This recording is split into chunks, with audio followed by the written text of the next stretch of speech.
Ketahanan tubuh ataupun ketahanan penyakitnya itu juga kalau bibit tidak berkualitas biasanya kurang, Mas.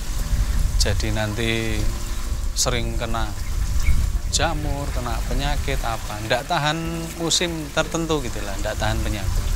Tapi kalau bibit kita sudah bagus, air bagus, pakan bagus, insya Allah bisa berhasil.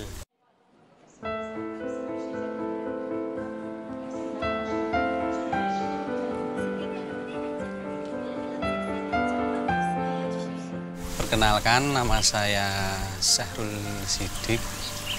Farm saya berada di Dusun Tegalan, RT 4 RW 11, Sidomoyo, Budian, Sleman.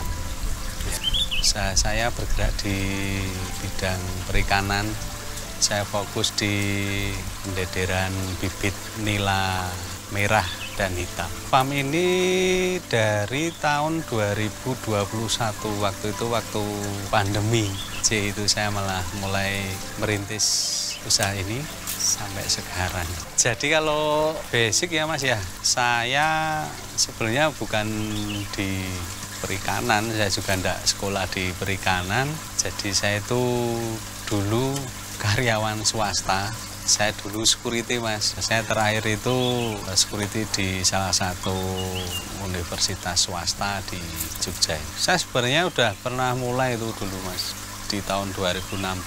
Tapi waktu itu gagal, Mas. Saya cuma bertahan ya kurang lebih 1 tahun waktu itu, sampai modal awal saya itu enggak kembali dan habis.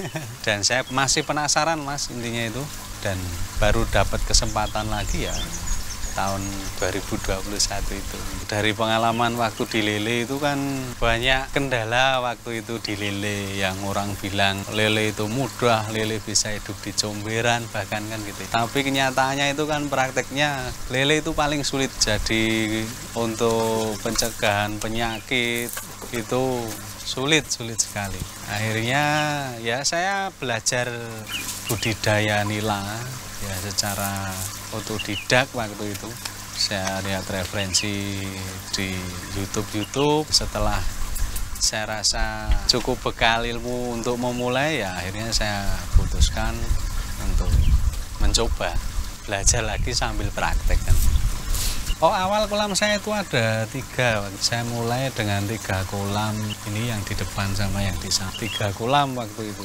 Saya produksi awal itu untuk pendederan bibit nila itu dari 3 kolam itu kapasitas panen ya 1,5 ton waktu itu, Mas. Lalu ya setelah tahun kedua saya melihat potensi yang layak untuk dikembangkan, jadi saya memutuskan untuk nambah kolam. Setelah itu saya nambah 4 kolam lagi, dan alhamdulillah ini sekarang sudah ada 10 kolam. Saya sekarang itu fokus di pendederan bibit ya Mas ya. Jadi saya membesarkan dari benih ukuran larva itu, saya besarkan sampai 2 bulan, kira-kira sudah isi 80-100 ekor per kilogram. Nah itu sudah bisa panen. Waktu itu siklus kedua saya itu kan pembesaran, Mas. Jadi setelah siklus kedua, ketiga, keempat itu saya mengalami, bisa dibilang itu tidak maksimal di pembesaran itu. Jadi setiap kali produksi itu saya tidak pernah bisa untung yang ya realistis lah, katakanlah gitu. Jadi setelah saya analisa, saya banyak belajar dari teman-teman pembudidaya yang sudah maju, berkembang, itu ternyata masalah saya itu di bibit yang bisa dibilang kurang berkualitas ya Mas.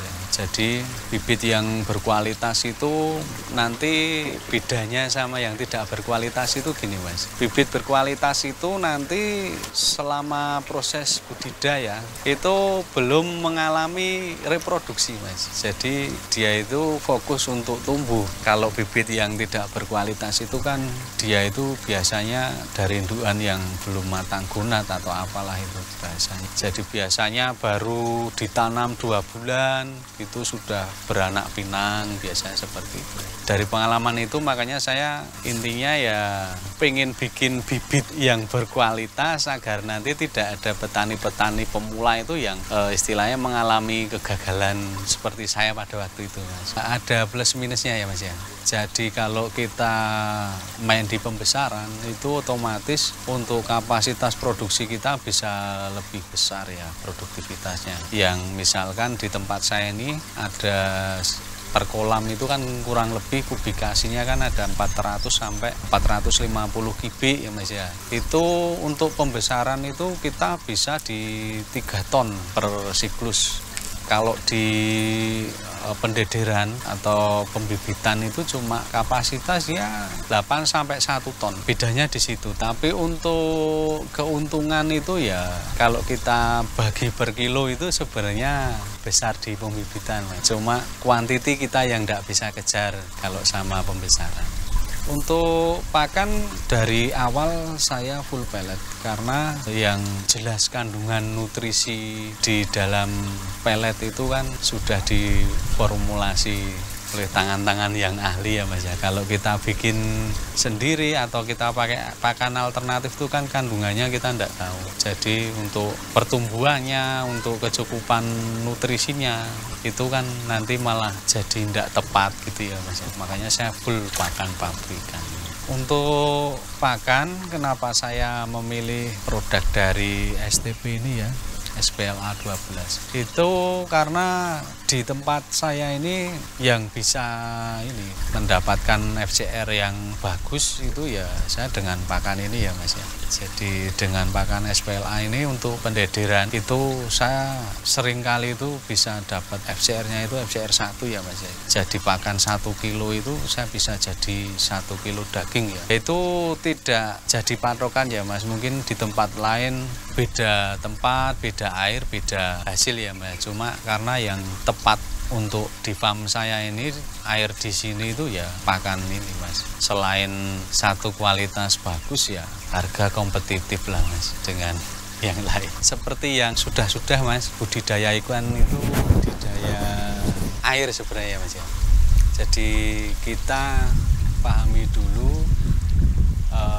untuk habitat ikan itu sendiri itu seperti pH-nya, seperti suhunya, itu nanti cocoknya di ikan apa seperti itu. Kalau kita sudah memahami kondisi perairannya itu, tinggal kita bisa memulai budidaya. Yang kedua itu nanti terutama kualitas benih ataupun bibit itu Mas, itu yang menentukan.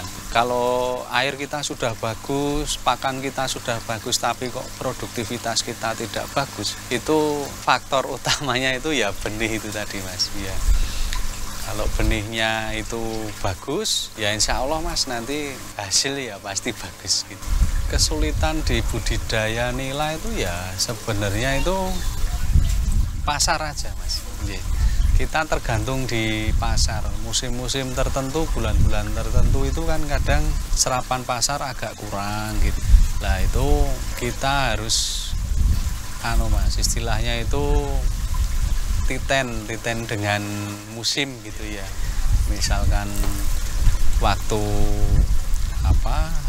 seperti setelah Idul Adha itu biasanya kan permintaan ikan ataupun serapan ikan di pasar itu kan agak berkurang. Nah kita batasi untuk produksi, nanti kita geber lagi itu 3 bulan sebelum tahun baru, 3 bulan sebelum lebaran itu biasanya permintaan kan melonjak. Jadi lebih titen dengan musim bulan-bulan tertentu seperti itu.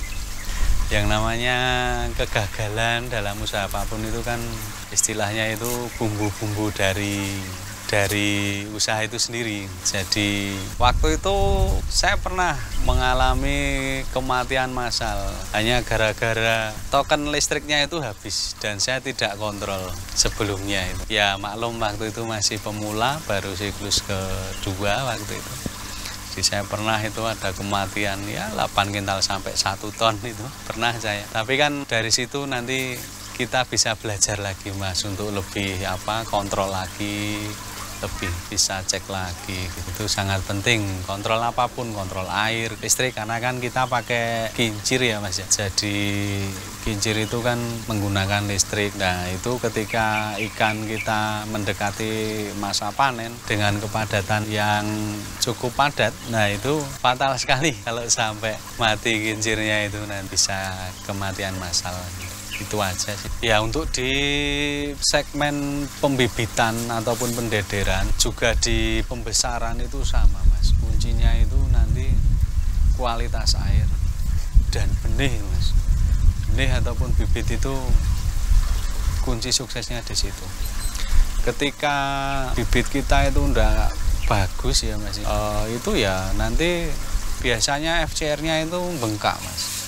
Jadi rasio pakan jadi bobotnya itu buruk, akhirnya nanti kita rugi, dan ketahanan tubuh ataupun ketahanan penyakitnya itu juga kalau bibit tidak berkualitas biasanya kurang Mas. Jadi nanti sering kena jamur, kena penyakit apa, enggak tahan musim tertentu gitulah, enggak tahan penyakit. Tapi kalau bibit kita sudah bagus, air bagus, pakan bagus, insya Allah bisa berhasil. Kalau target ya pasti ada ya Mas ya, namanya manusia pasti kurang terus ya Mas ya. Jadi kalau target saya itu lebih ke market Mas. Market saya pengen mengembangkan lagi, karena ya usaha seperti ini kan tergantung di marketnya ya Mas ya. Kita bisa budidaya dengan baik, tapi kalau marketnya nggak baik kan ya apa istilahnya, ya sama saja Mas, kita bisa produksi nggak bisa jual istilahnya gitu. Jadi kalau target saya itu lebih mengembangkan di market lah, nanti kan dengan begitu otomatis produksi mengikuti ya Mas ya. Untuk teman-teman pembudidaya di farm kami ini memproduksi bibit ikan nila merah ataupun hitam, bibit berkualitas ya Mas ya. Jadi kita ambil larva itu dari indukan asli strain Aquafarm yang notabene satu-satunya indukan di Indonesia yang bisa membuat ikan konsumsi dengan ukuran filet ya Mas ya. Jadi untuk teman-teman pembudidaya yang mau mencoba bibit dari kami, bisa menghubungi kami. Nanti bisa datang langsung ke farm saya ataupun menghubungi kontak saya. Farm kami namanya Juragan Empang Fish Farm Mas. Dan kontak WA saya di 0895 6155 11311 24 jam. Untuk teman-teman yang punya istilahnya keinginan untuk berkembang, maju ataupun bosen jadi karyawan, itu ndak usah ragu-ragu ya. Kita harus salurkan kreativitas kita biar kita itu ndak terikat ya Mas ya. Namanya pekerja itu pasti ada masanya ya Mas ya. Kita ndak mungkin selamanya kan bekerja ikut orang. Jadi masa depan tuh harus kita ciptakan sendiri. Makanya buat teman-teman jangan ragu. Kalau memang kita minat menekuni suatu usaha ya bisa dicoba. Insya Allah pasti nanti diberikan jalan.